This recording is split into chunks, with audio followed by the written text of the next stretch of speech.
This is your weekly corner Späti. This is the kick-ass coalition. That's what I'm going to call it when it's just the two of us. Is this the first time or is this the second? This is the first time that I guess because we did we did did France. France. Yeah, exactly. Yeah. So it's me and Julia. Hello. Yeah. And we're here to talk about Afghanistan. This is going to be light on jokes, possibly. Yep, definitely. Yeah. But it's something we can't ignore. I mean, no, absolutely not. And we should not ignore it. I guess like the first thing before we get into any of this is just the fact that I was Deutsche Welle dropped an interview with Janine Wissler, one of the co-lead candidates for Die Linke, and the fact that they're still like. The fact that most of the major parties are still going like, we won't work with Die Linke because of NATO after fucking this. Yeah, because NATO is great. Like if Die Linke if I was running Die Linke's press campaigns, I would just be like, I would just have vote Die Linke posters just up against the picture of the airlift happening over Kabul. Yes. Just be like, yes. This fucking we need to pull out now. This doesn't fucking work. Oh my God. Yeah. No, doesn't at all. It's so interesting, and I wanted to say that later, but I guess I could say it now because, like they said back then that Afghanistan mission will be the litmus. Is it litmus test? Yeah, because in German it's Lackmus test. Yeah. So it's a litmus test for the NATO, right? And how well it works together, and I don't know if they all remember what they said back then. No, but like people barely remember 2 weeks ago. Never mind 20 years ago. So this is. I guess the main point of this episode is that there's a lot of discussion of Afghanistan, what happened there. But I think it's important as the European left podcast that we remember this is not an exclusively American endeavor. Exactly. Now, with that being said, like America does play an outsized role.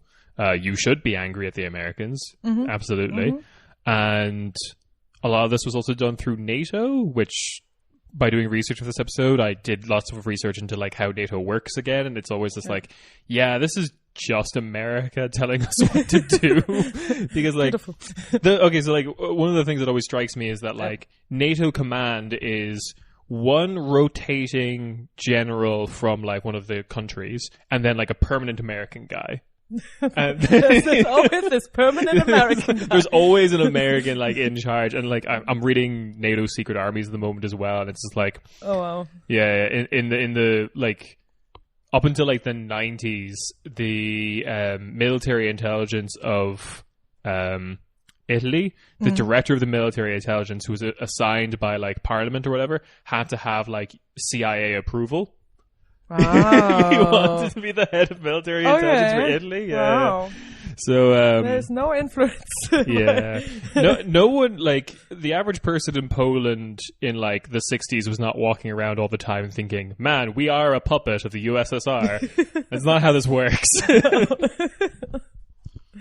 Well, yeah, should we dive in there? Yeah, I think the first thing I'm going to do is just as a big like awful thing to listen to, but an important thing to listen to, is I'm going to list off all the countries that we have like the European definition for and their involvement in Afghanistan. Yeah. To the best of my research. So yeah.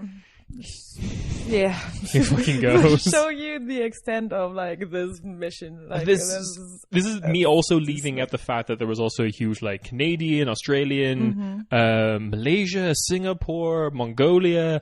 This is crazy. Like it's basically the whole world was kind of like involved in Afghanistan. Like everyone was just like, okay, so like people always like, oh, I hate how the left, when he talks about the imperialism of the US and never talks about the imperialism of like China and Russia. It was like China and Russia were also involved in this. Apparently the reason China didn't get more involved was like, it's apparently the reason it's politically insensitive for China to like do wars is because of the one-child policy.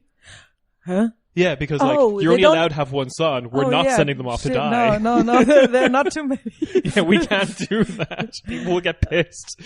Which is actually interesting because China has like a special special guy for Afghanistan. Yeah. A special guy for Afghanistan. I don't know.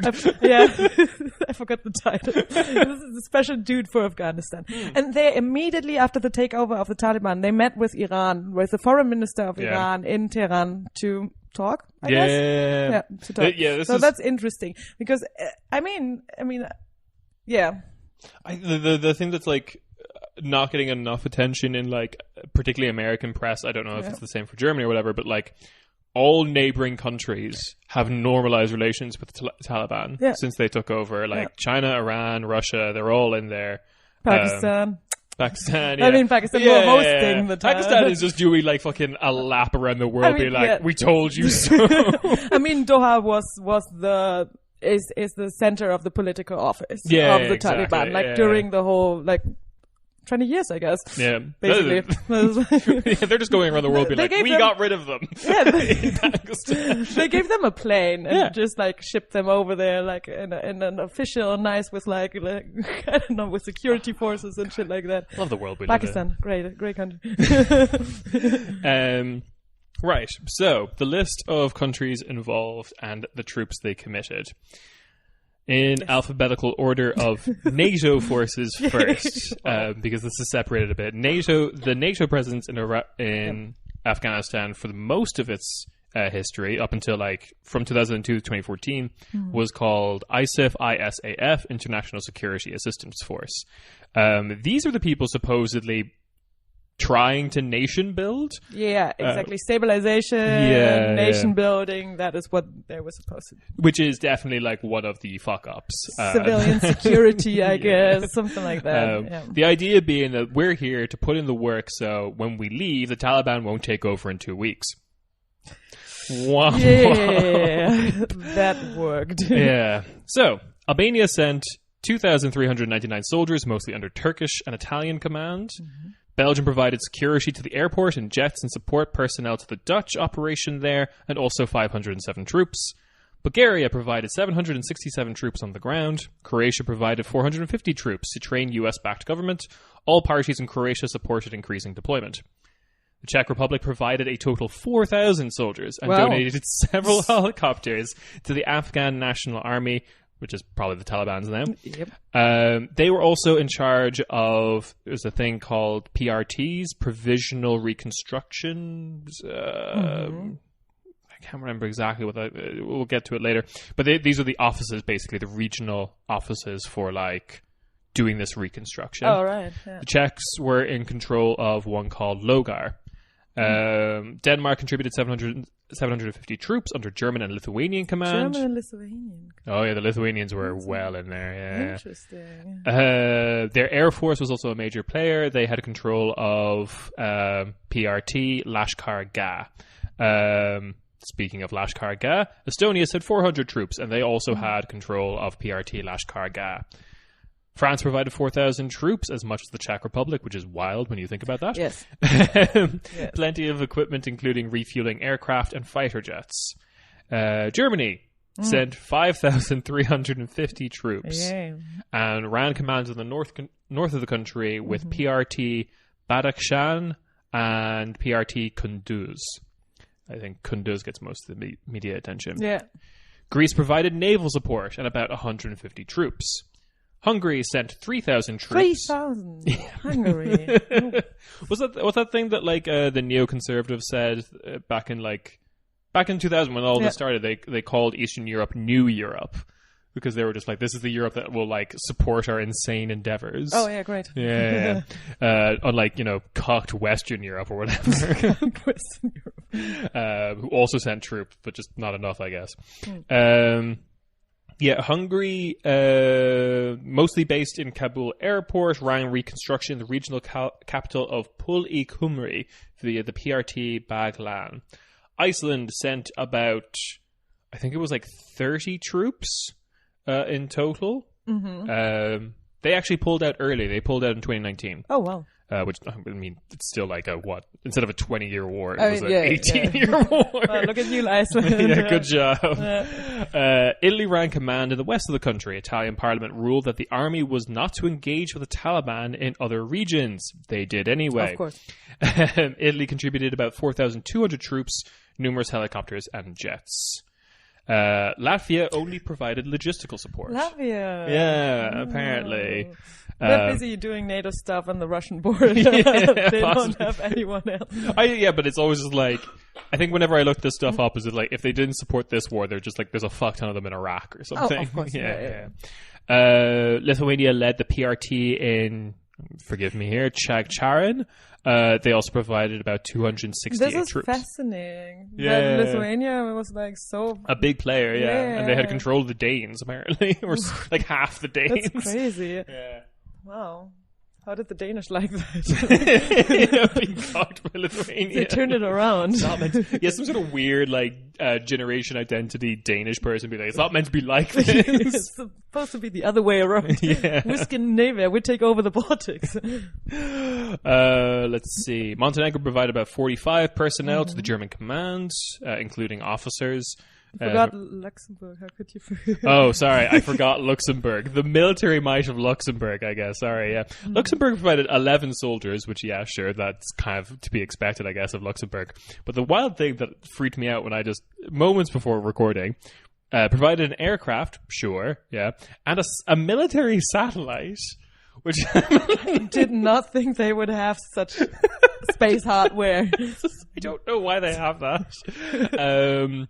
This is when you find out the military is just filled with insane money to just buy whatever you want. Yes, they're just really into tech.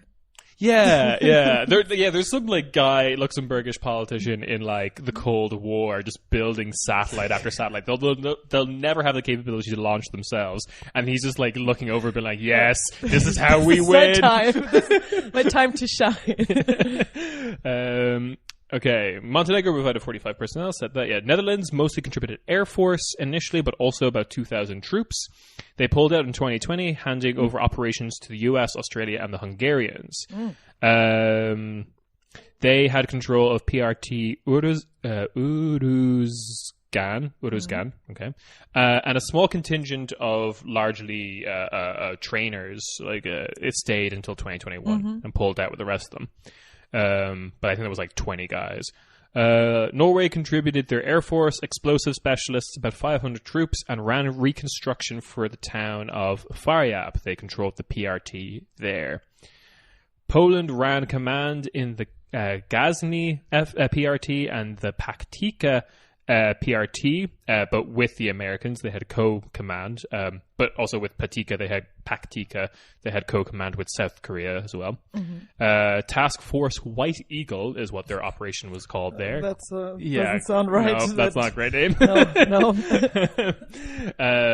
At their peak, had 2,600 troops in Afghanistan, but it's waned over the years. Portugal provided medical support, air support, and intelligence, as well as 145 soldiers. I like the medical support thing. Yeah, but, medical support, but only for troops. Oh, okay. Yeah, when it's the army, it's... Romania provided 1,843 troops, mostly to the city of Qualat. That's a lot of troops for Romania. It is a lot of troops for Romania. Eastern Europe is fucking batting 100. They had control of PRT Zabul for the Zabul province. Slovakia provided 331 troops and personnel and ran Afghan police training. Good job. Slovenia provided 90 troops and infantry fighting vehicles, IFVs, mostly under Italian command. Spain's contribution was known as ASP4. They provided about 2,500 troops. And weirdly enough, they rejected all opportunities to run the NATO mission. The NATO mission has like a rotating leadership. Yeah. Whenever their turn came up, they just rejected it. Oh. Yeah. They were like, no. I think they possibly knew that this was going to not probably be like interesting. In like 20 years, they're going to search my old tweets and it was like post a picture of me running a NATO mission in Afghanistan, be like, "This you, fam." Spain doesn't want that. Apparently. Turkey ran security in Kabul and the Wardak province. They provided 1,750 troops. They ran PRT Wardak. And were very horny to take over running the airport before this happened. Before like everything went. Yeah, chaos, I remember when I guess it was like just after Biden got elected or just before he got elected, he said he would pull out. Yeah, exactly. I think most people of our stripes were just like, I'll believe it when I see it. Yeah. Well, whoops. But like Turkey like immediately offered to take over. We can take like the security, take over the security mission, Kabul airport. Yep. I love like vague neo-Ottomanism, like where they're just like, was this a part of the Neo-Ottoman Empire? Or this is a part of the Ottoman Empire? No, but we can make it. Afghanistan, Arabia, what's the difference? Yeah. Oh, a lot. You said they're still there, huh?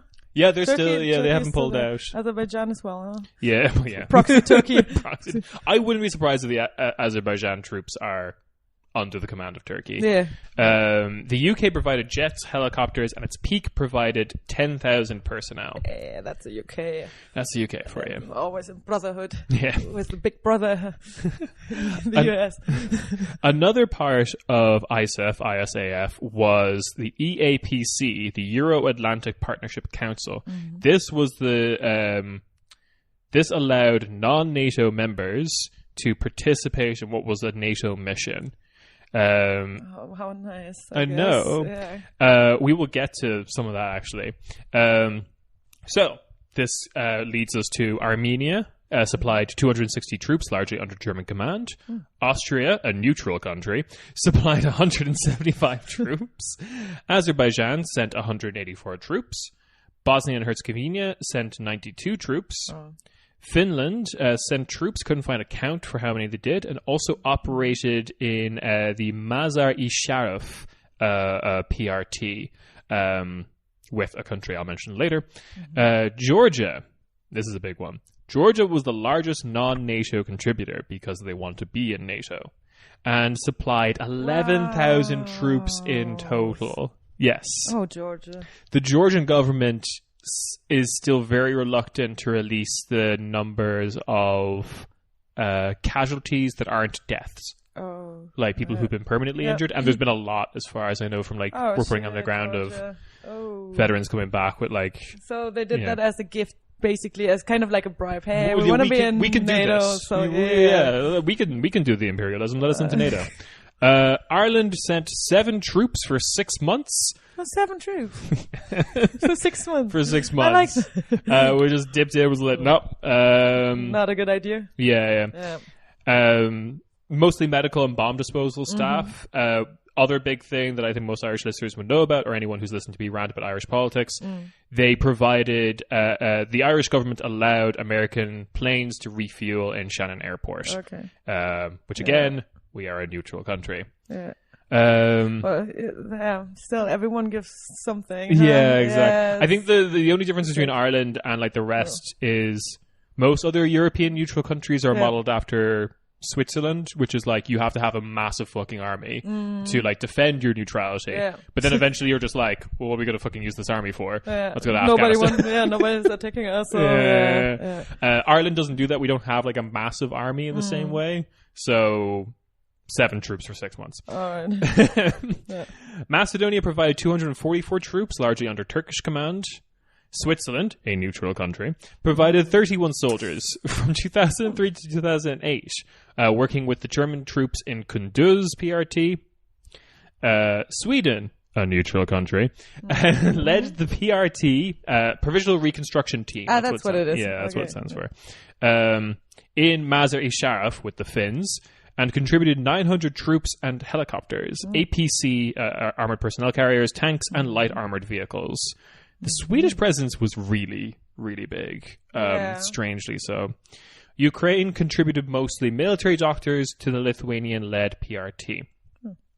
Then there was 2 other countries that provided support, but European countries provided support that weren't under either of these brackets, which is Cyprus, which provided use of its airports and aircraft refueling facilities on the island, but no Cypriots were actually sent to the country.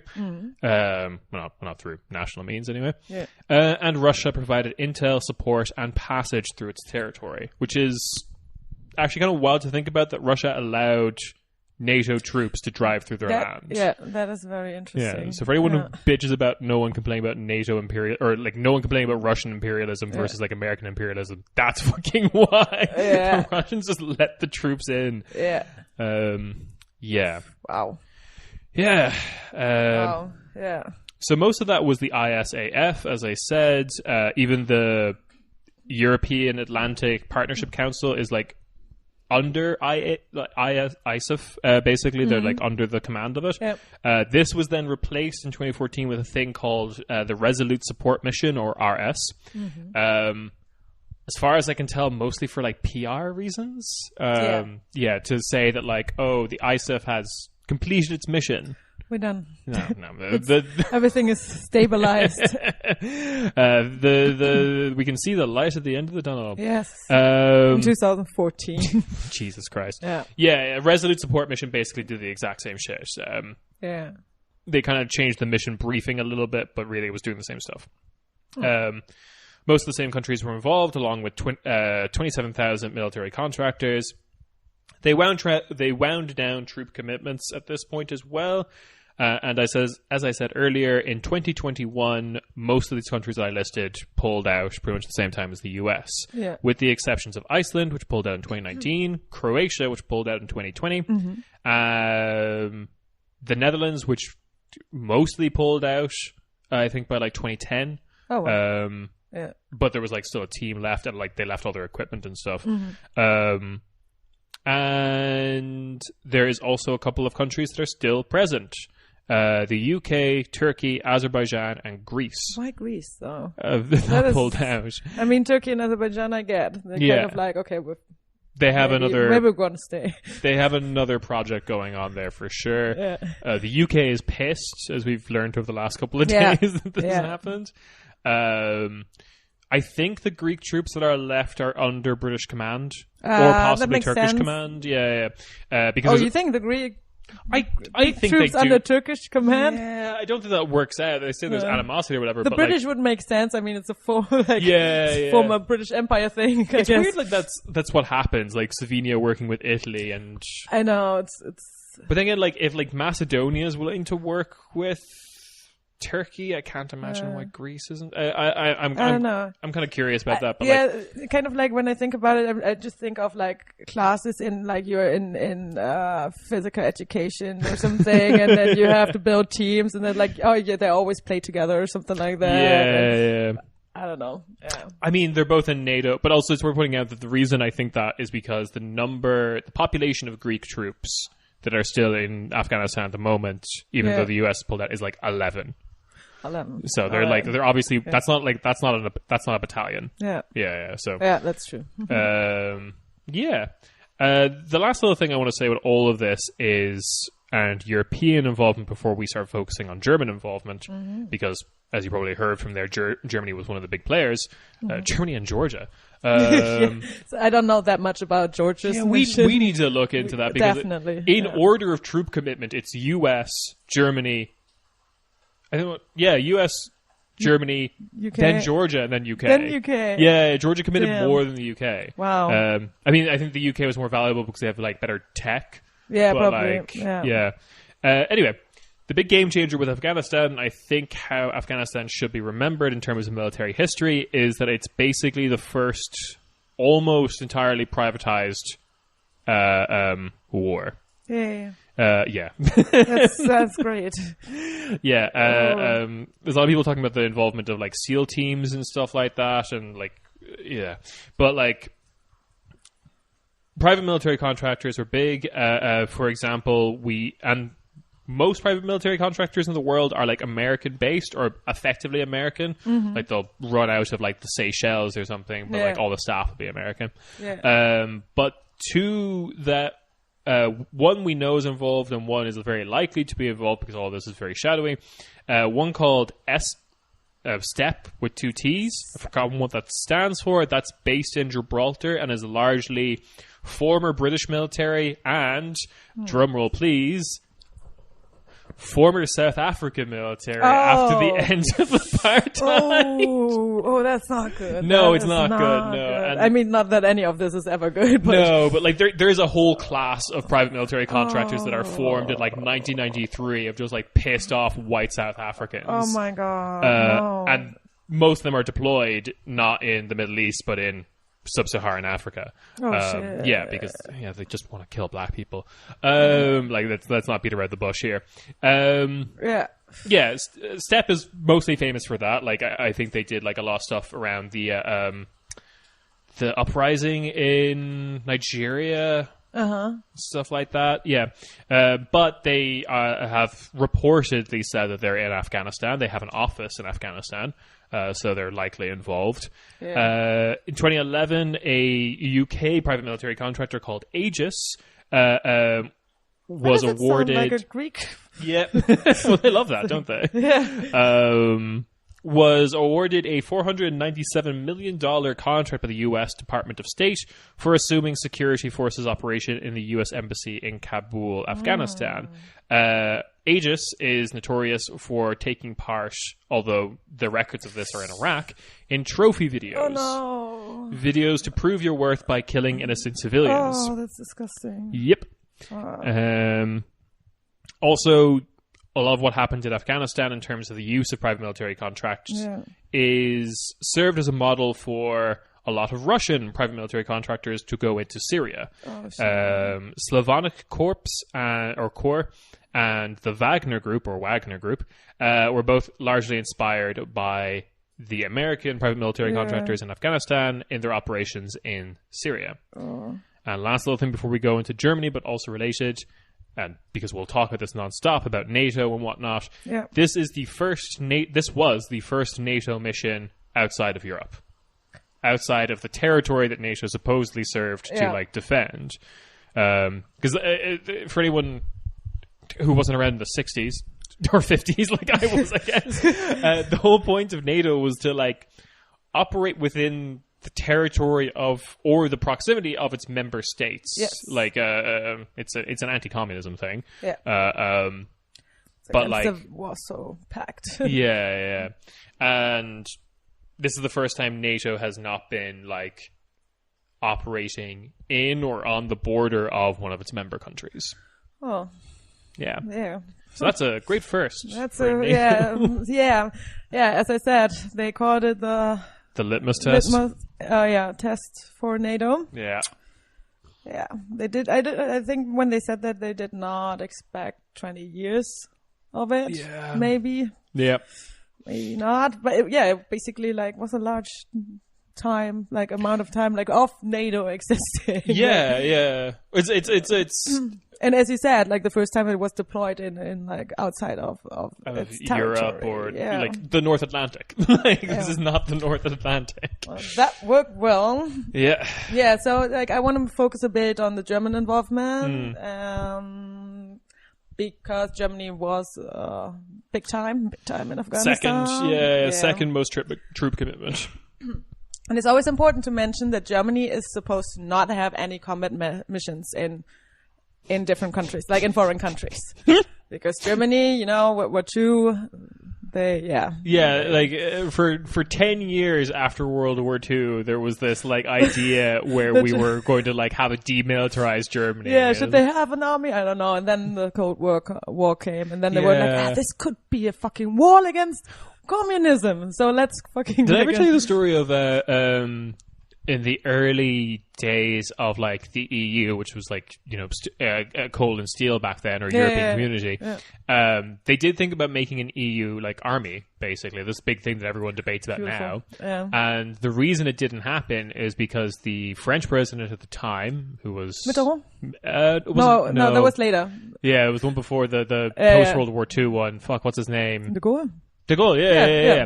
De Gaulle was like, no, because that would mean we would remilitarize the Germans. Exactly. And we can't have that. Yeah, Mitterrand was later, exactly. But he also said something about that when it was about, putting Germany back into one piece, basically. He said he likes Germany so much he rather has two. Yeah, so the French are... the French know what's up. Yeah, it's very funny because like de Gaulle was like, no, we can't have an EU army because that would mean a militarized Germany. We can't have that. And then 1 year later, whoops, West Germany joins NATO. Yep, that's how it goes. Like, it depends. Yeah, whatever America says in that sense. Exactly. Yeah, so...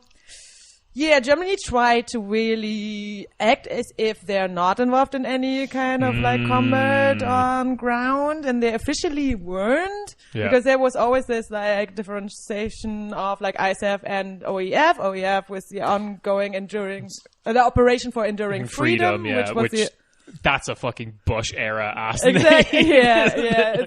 Exactly. It's a fight against terrorism. I can transport. I hear that I transport myself back to watching an episode of South Park. Yeah. So ISAF was considered the peace operation for like a stabilization mission, as we already said.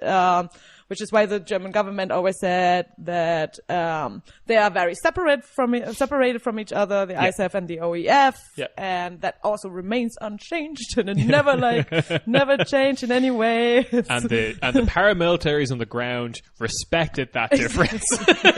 They do. Everyone, like, everything according to the rules. The Taliban really care about that specific difference. Yeah. So ISAF was not allowed to fight against so-called terrorism. Yeah. While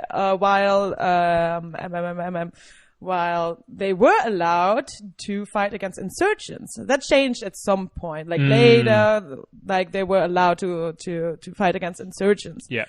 And well, what ISAF considered insurgents was also people that were not too happy about all the NATO forces in Afghanistan and on the ground. So people like civilians uprising, or like also like some militant groups uprising that were not the Taliban necessarily.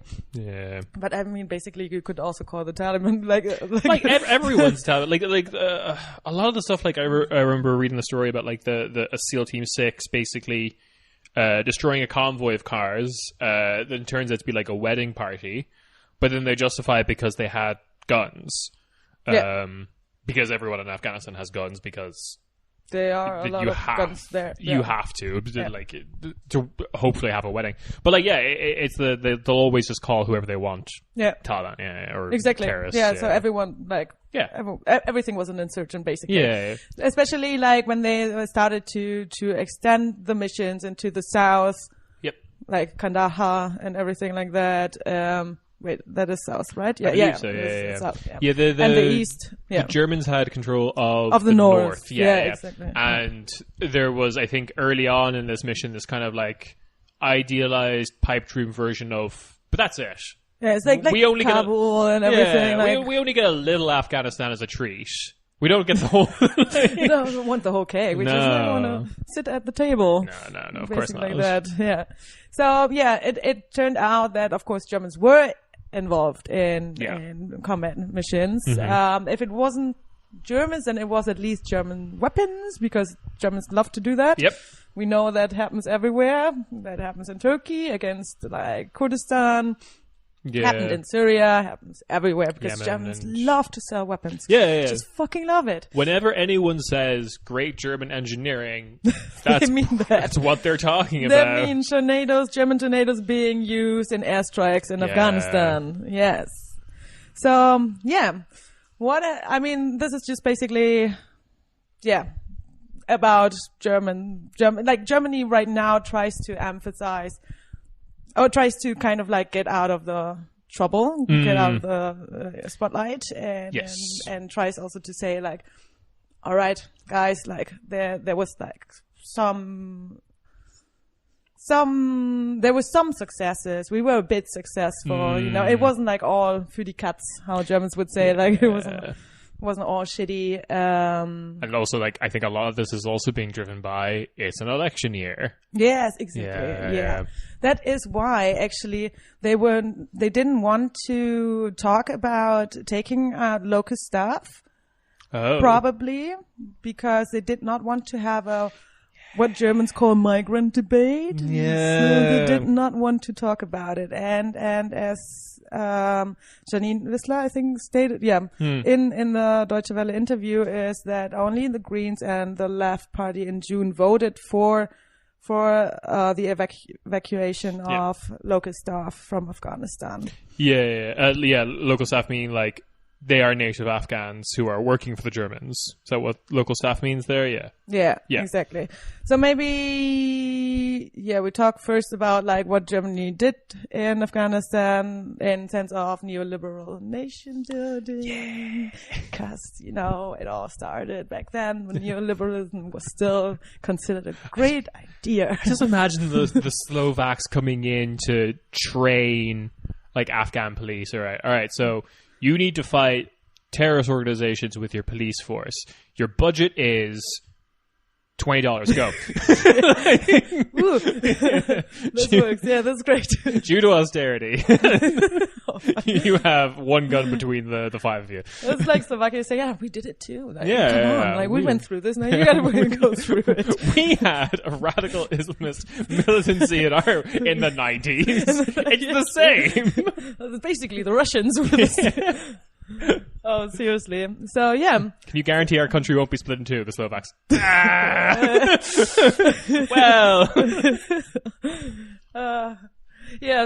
Germany, like Merkel said it in her first statement that she made after chaos broke out in Afghanistan, after the first troops were withdrawing and the Taliban made his swift offensive to take the country. Merkel always wanted to, and she just like said it every time she hold a speech, basically. If it was with Estonia's, is it the PM or the president? Oh, it's Prime Minister, I'm pretty sure. Prime Minister, right? What's her name again? Oh, Estonia? What's her name? Kaja Kallas. Yes. She's always like trying to. Oh yeah, she's the new one. Yeah. Okay, no, never mind. She's the old one was a bit more like we need to be super defensive. She's the one who's just like, we need to sell all of Talon to like WeTransfer.com or something. Exactly. Yeah. Never mind. So basically in every speech where like that, in every press conference, Merkel tries to say, hey, but there were some successes. Come on, it wasn't all shitty. It wasn't all bad. Yeah. So let's talk about that. Let's look over these successes. I bet you there's a lot of them. Yeah. I'm looking forward to hearing a bunch of W's for Germany. It's just win. Yeah. So basically, I mean, what can you imagine under like the term of like neoliberal nation building? It's basically a lot of agencies. Yes. Agencies over agencies, investments and agencies. Yeah. So one of them is the Afghan Investment Support Agency, or ISA, which is basically a circulator, or what Germans would say a Durchlauferhitzer. For Western investment from lovely companies like Coca-Cola, KPMG. KPMG, you know what I mean. I remember that from like rich girls yelling that at me in Dublin, saying that their dad works for KPMG. And KPMG, Siemens, and British Petroleum. Oh, good, So, death squads, the people who pay for death squads, Nazi working companies, Nazi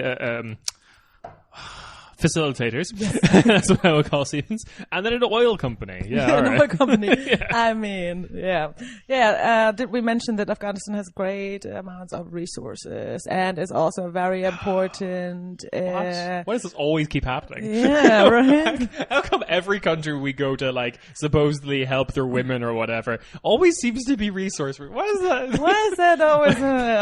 It's also crucial, what's it called? Route for like naval transports and other transport of oil from other countries. Okay, I think this title has been given to 1 million countries before, but like crossroads of the world. Yeah, exactly. Yeah. So. Yeah. That's another way. That's another thing. Which is like a bit of a part of like the Taliban's current strategy as well, of just like normalizing relationships with China to get some of that Belt and Road money. Yeah. So also they had this investment protection agreement with the government, which is actually, I think, in the constitution. It was included in the Afghan constitution. Of the new one, I'm assuming. Of the new one, exactly.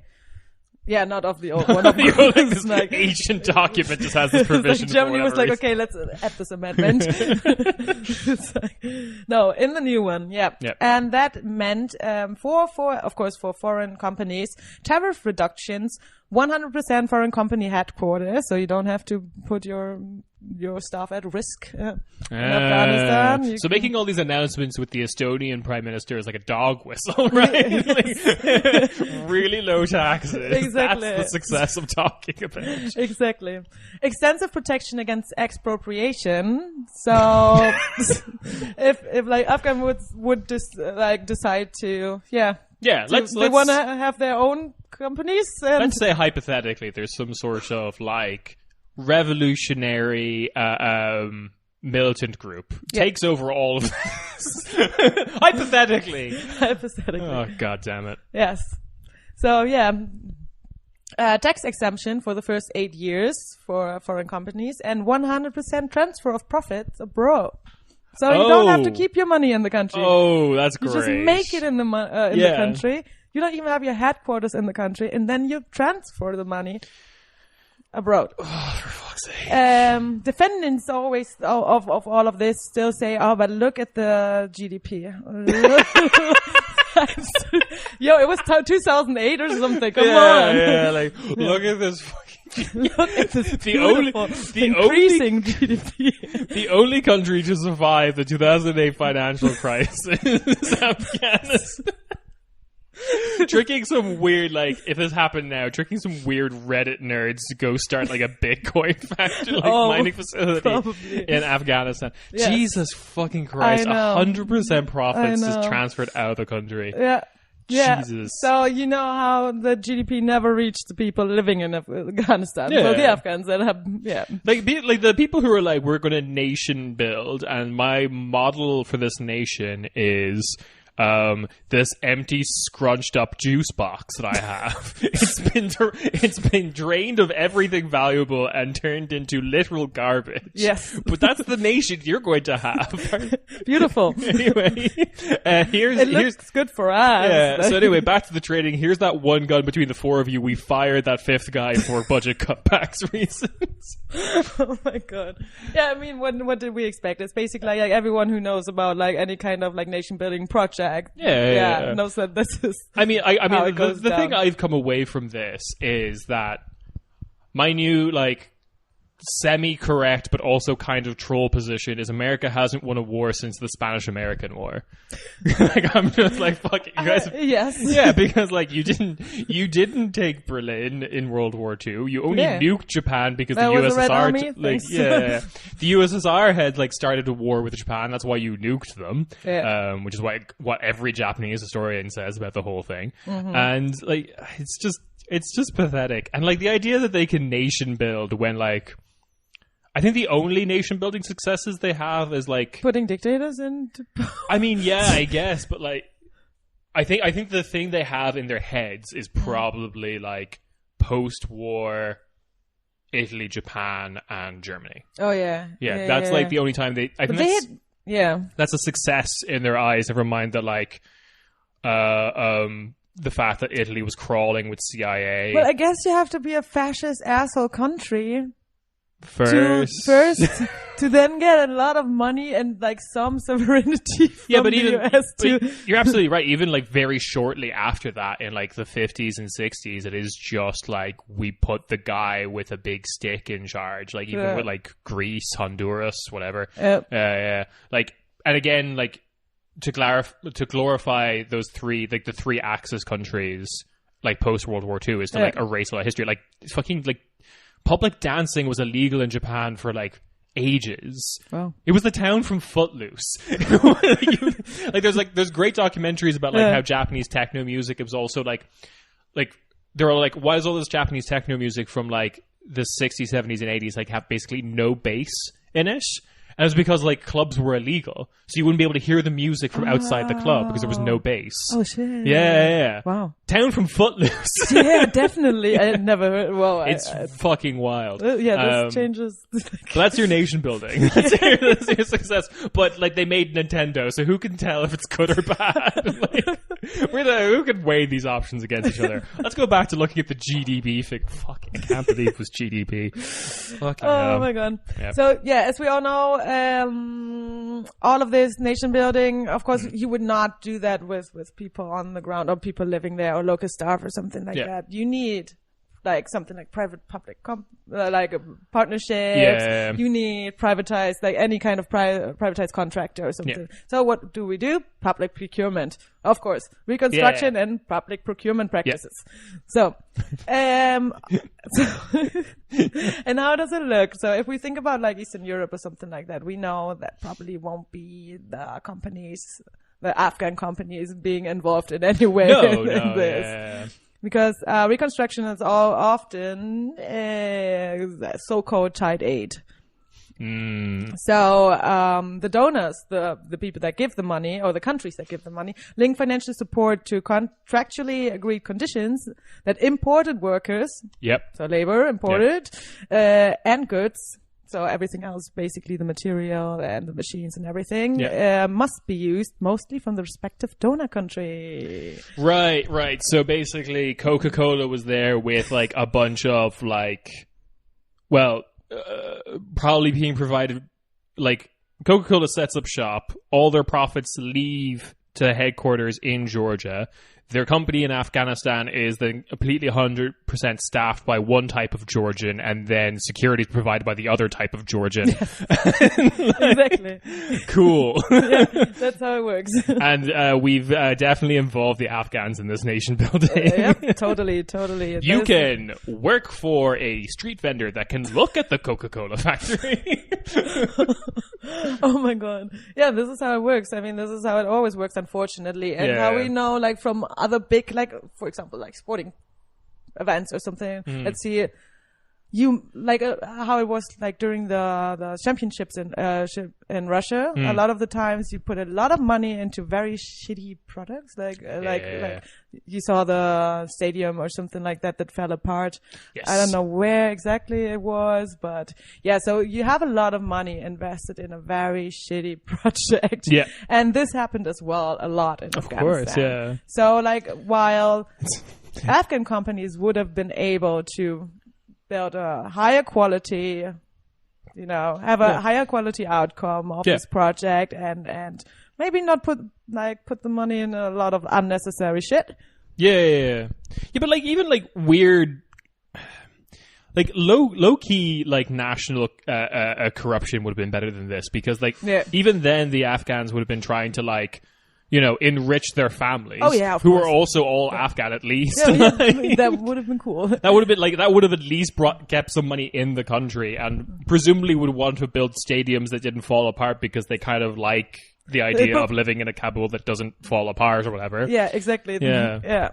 That would have been better. That would have been, exactly. You would have had different interests, I guess. Yeah, because of course the capitalist motive gets like turned up to the nth degree when it's done by a bunch of people who have no investment, like no personal investment to like the land around them or whatever. Like, say what you will about Coca-Cola, they will try and make the like city of Atlanta at least bearable. Because they live there, and like all their like senior management live there. They or have a tasting factory. You can go there and taste different kind of. Like, sure, they'll like murder every Mexican who looks at like the trade union Wikipedia page. They will replace your water with Coca-Cola. Yeah, but like, and you have to pay for it. Not in Georgia. not in Georgia. Not in Georgia. But like, I guess that's the same principle when you do this like weird neo-colonialism stuff. They're just like, I will gut this land for everything it's fucking worth. Yeah. And so this kind of like nation building procurement practice is basically just like a scheme to funnel money back into the donor countries pocket. Yeah. From again all those resources, which that's a lot of rare earth minerals, and of course opium. Yeah. Oh yeah. Yeah. Oh yeah, we haven't even talked about the fucking poppies Oh yet. shit! But, Oh my god. Yeah. So this kind of also explains the security interests for Germany because, as I said before, there are like some, as you said, like what is it called, like crossroads crossroads of the world. Yeah, exactly. Yeah. So Afghanistan is considered one of them. Yeah. At least, like you heard a lot of politicians saying that when they said, "Okay, we have to kind of like send more troops." Yeah. And yeah, we're talking about NATO and how important the success is because they were also like a lot of the times, especially CDU politicians somehow, we're talking about like economic reasons or like somehow always mentioned the economy, the German economy. I don't know why, like when they talked about security interests, but yeah, there's like two things CDU politicians can talk about without getting racist. The economy is one of them. So really, like, you can't fault them. They're just trying not to say the word. The word. So much to neoliberal nation building in Afghanistan. So yeah, when this all happened now, like 2 weeks ago, and the Taliban took over, there was one phrase that was actually said by so many politicians I can't even count. Okay. Like not even only like German, but also Greek politicians, etc., etc. And it's our favorite phrase of 2015 must not be repeated. Oh.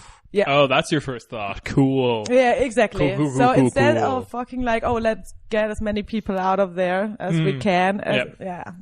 What did we expect? I mean, no, of course not. Yeah. Instead of like thinking, oh shit, we fucked up. Let's save people's life. Yeah. It's Laschet, it's Klöckner, it's all of them standing there saying 2015 shall not be repeated. Yeah. I think this is the very interesting thing about like how war now exists. I would want to say war has existed like this possibly since like 1991, since the end of the Cold War. Yeah. Of just like, you don't lose. Nope. But also like the forever war concept means like no one really wins, but at the same time you don't lose. Yeah. And this is the other thing. This is the thing that like fuels this kind of conversation, is because none of these people either publicly or even within their own heads have realized that we lost. You don't get to dictate the terms of what that looks like. And at the same time, there's no like force that's like, you lost, take the refugees, or like... Actually, there was like some, I don't know what it was, but there was like the cabinet when they were discussing, so the federal cabinet, German federal cabinet, was discussing like how they're like, what's the plan, basically. What's the plan? What a time to ask that. A bit late. Yeah. We're saying there were like some resignment, like kind of like people were saying like the federal government should resign because this is like the biggest failure. The biggest failure of like fucking, what was that? The SPD government from 2002. But they said, oh no, those are just rumors. So of course nobody's talking right now about responsibility. No. Right now they're just talking about how they won't take refugees or like displaced people. So Greece, one of our favorite countries when it comes to racism, just completed 40 kilometers, which is 25 miles, by the way, just for American listeners. Extended 40-kilometer long part of their border wall to Turkey in the Afros region, which is also had a fancy surveillance system installed because like it's the new shit. It's the new shit. The lesson we learned from all of this is to give military and security companies more money. Exactly. They can only do more good stuff with it. Yep. So saying actually like being very outspoken why they did that, why they completed it now as fast as they could, is to stop Afghans from coming to Europe. Yeah. Yeah. That's it. They just said it. I mean, like the sad thing about that is like that should also not be the way they should get here.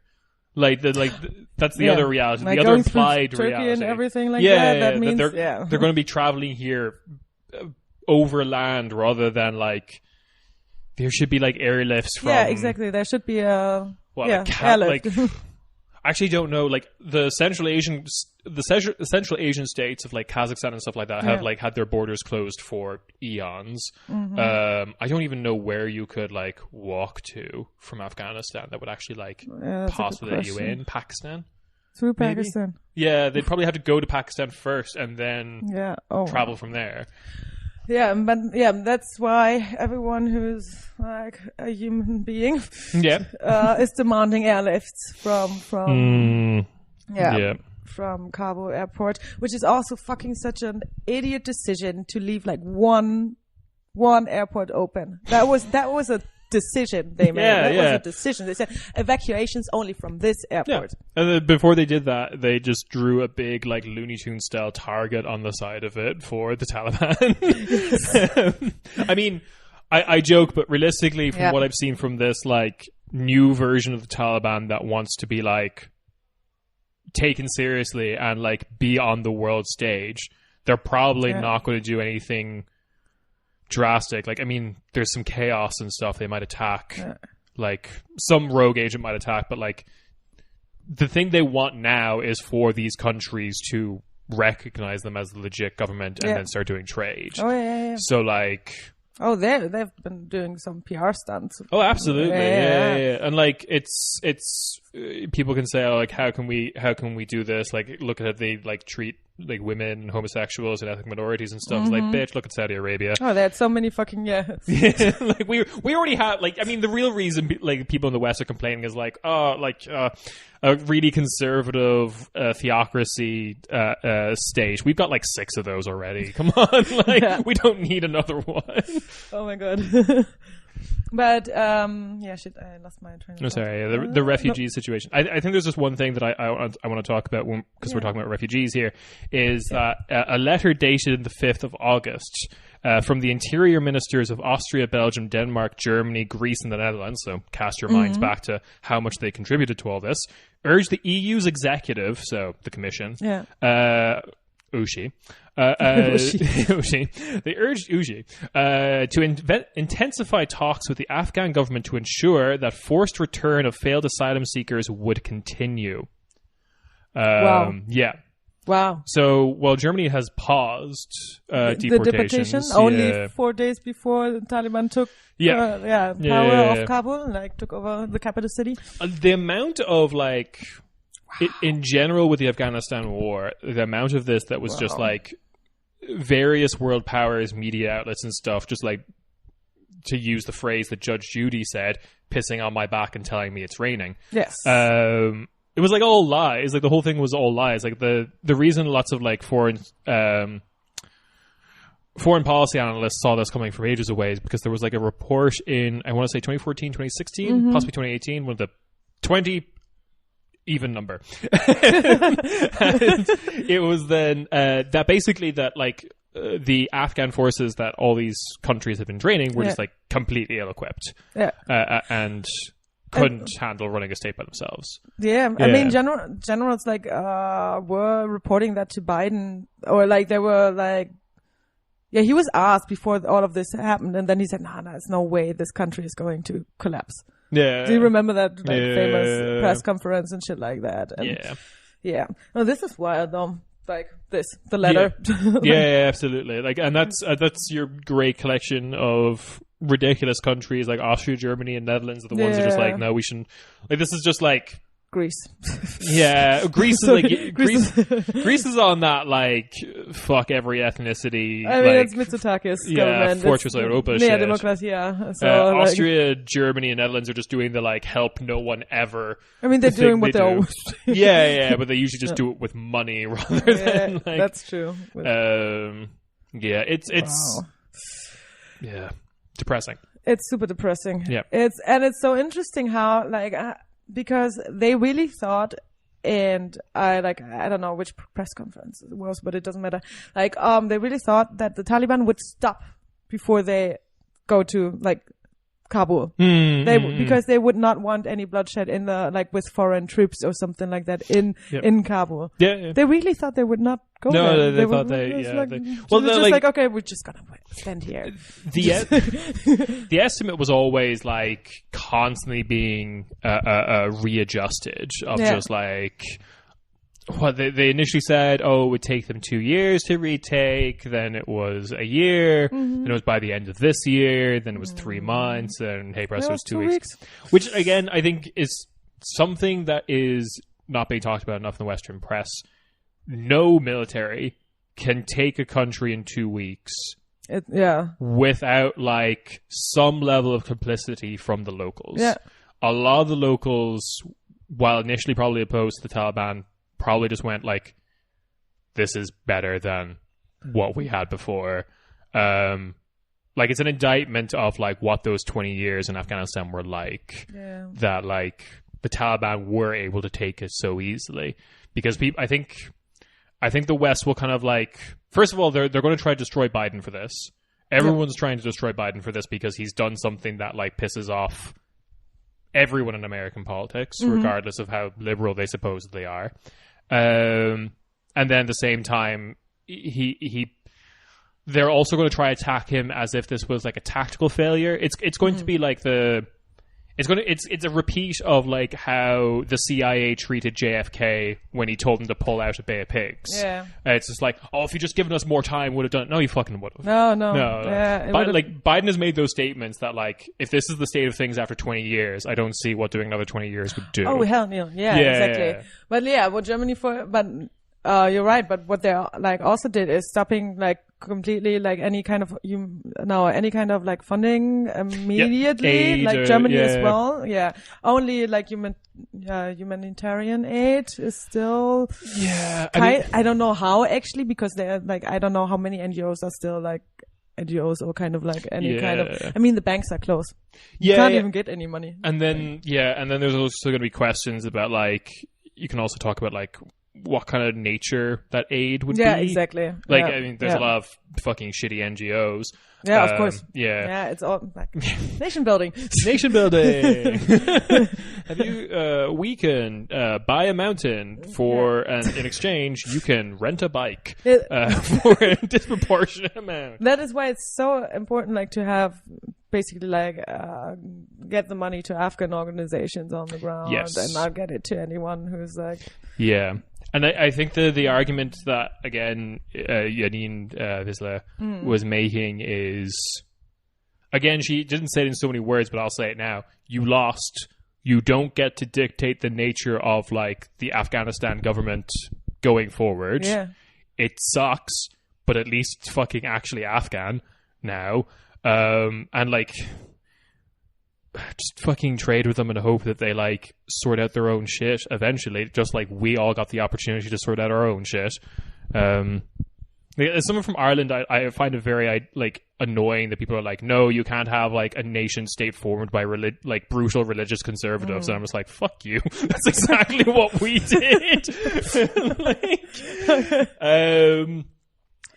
And again, just the hypocrisy of working with all these other states that are exactly the fucking same. They're just a bit more compliant.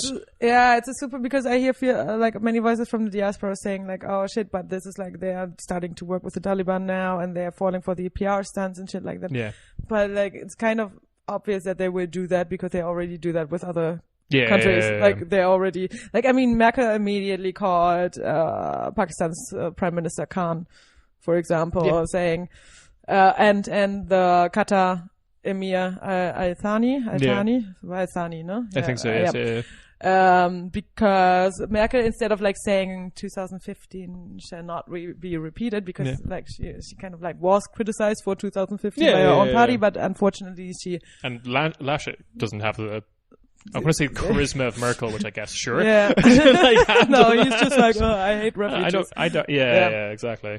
So Merkel said, there were mistakes made, so she's like a bit more diplomatic about that. And we have to immediately like help the neighboring countries bordering Afghanistan to take in refugees, etc., etc. It's basically also saying like, oh, we really don't want them here. Yes.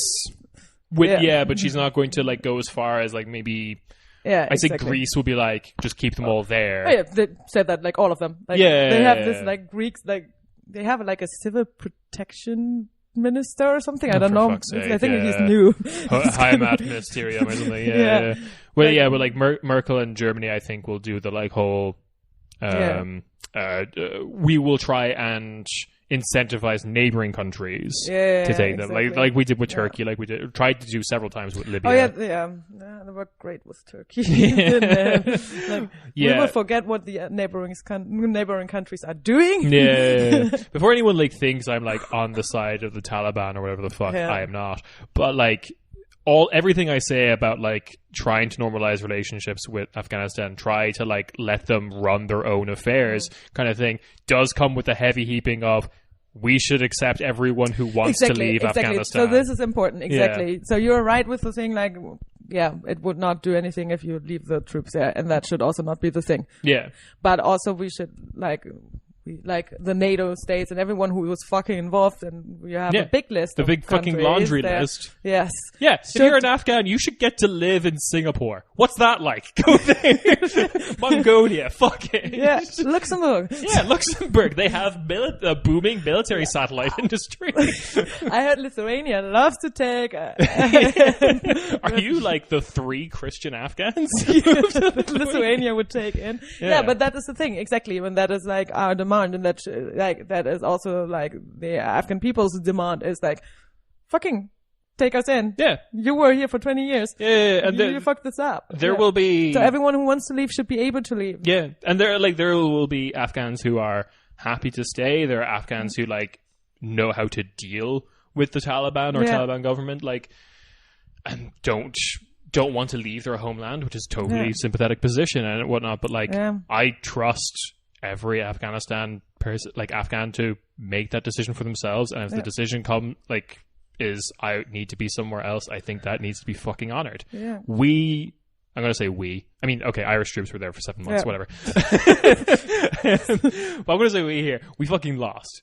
We don't get to fucking have our way. We take the... I mean, you shouldn't really consider... I don't think I'm going to convince any member of government to say taking a refugee is not losing, but since they seem to think taking refugees is losing, you fucking lost. Exactly. And but Germany, this is one thing. This is a very German move. Actually, you said that before as well, like taking out the beer before taking out the people. 165,000 tons of German beer was deported. Why? Was airlifted out. Why? Like, it's not like we don't have enough beer here. Like, I don't know. Why? I mean, I do want the Afghan IPA though. Like, I want to see what, like, are they just going to sell it to us? Like, seriously. Oh, it's a new hipster, small local brew called Kabul Pilsner or something. Oh my god. Like, I don't know what they plan to do with that. No, me neither. No. It's some weird backwards German priorities of like, Taliban fucking hate alcohol. We need to protect save the beer. How about they would like destroy all those beautiful beer bottles or something like that. And like this would be funny in general. It's farcical in the fact that they did this before, taking out their own troops and personnel. And we're still waiting to hear if they'll basically take out the like local population that helped.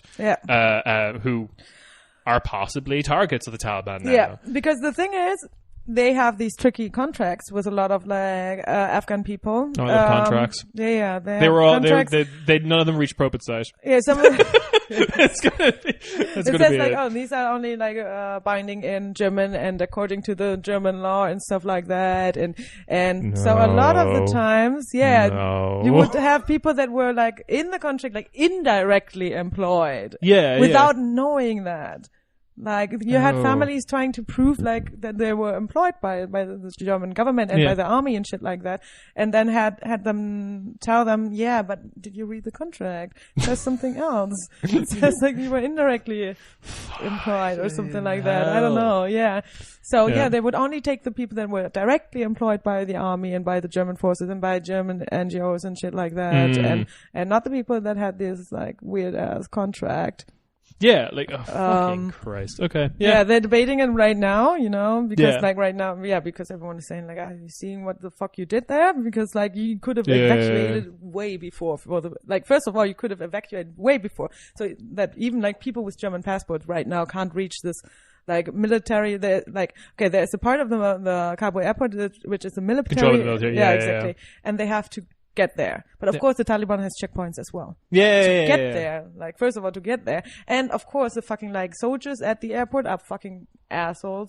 There's footage of American soldiers shooting into like the crowd of people. Yeah. There is footage of British soldiers like kind of like hitting someone who was standing up or something. And so they don't like, of course they didn't change their behavior or their hate for Afghan people. Yeah, of course. And like you're trying to appeal to the empathy of people who we have systematically destroyed the empathy of. Yes. Like soldiers, private military contractors.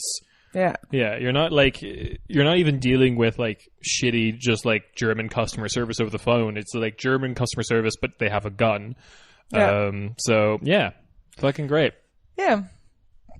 So it's a disaster right now. Mm-hmm. The evacuation is a disaster. They should have started that way earlier. I mean, come on. Yeah. They saw how quickly the Taliban was taking provinces. Yeah. Oh yeah. I mean, at least then they could have started. Kabul got like a lot of attention, but it was the last province they took. Yeah, exactly. And before the Americans even announced they were pulling out, before they even started pulling out, the Taliban had control of no regional capitals either. Yeah. Like they were in the sticks. They were in like rural areas. They were in like mountains and stuff. Mm-hmm. And Pakistan. and then fucking hell, just they immediately took every regional capital and then the capital. Yeah. And Yep. Exactly. It was very quick, sure, in terms of scales or whatever, but like this is just, again, going back to my, like, forever war thing of, like, no one wins, no one loses. Like, remember when the shit happened? Like, again, I say remember as if we were alive in, like, the 40s or whatever. But remember when, like, wars ended and there was, like, a big treaty that someone signed? Yeah. That doesn't happen anymore. That does not happen anymore. There's no, like, terms of surrender. There's fucking nothing. So it's just going to be in this weird quasi-state. Yeah. Yeah. So... Yeah, this is Europe. This is America, but Childish Gambino, but it's Europe, and it's still the same amount of guns, but they're just in the third world and not here. I'm just saying, like, okay, this is the European involvement, and So who's actually working is the Afghan diaspora, who is working day and night to get people out of there, who's making lists, who is like contacting, I don't know, in America it would be like call your governor or whatever. Yeah.